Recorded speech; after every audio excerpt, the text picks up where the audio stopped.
Siraj Hussain, let's just start again with first the basic question. Should we make the minimum support a legal guarantee, and if so, is it implementable? I think it is a very complex question which cannot be decided by the government, in a manner which the farmers want it. Okay. That is, our agitation will continue till the government decides. I don't think that would be possible for the government.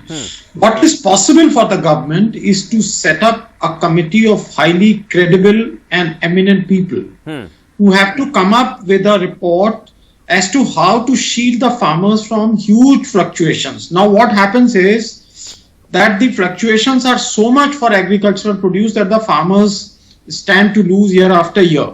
Right. Now, several countries have tried to ensure that farmers are protected from these fluctuations. China, for example, is providing direct income support.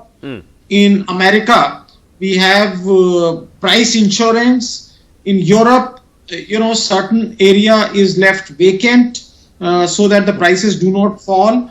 In my view, it will be very difficult to implement such a law because most of the agricultural commodities are not sold in APMCs. They are sold outside the APMCs. Right. So who is going to monitor the price at which a farmer, a small or marginal farmer, is selling to a small trader? Okay. It will be very difficult. But I do think that you can find other ways of trying to provide a kind of safety net.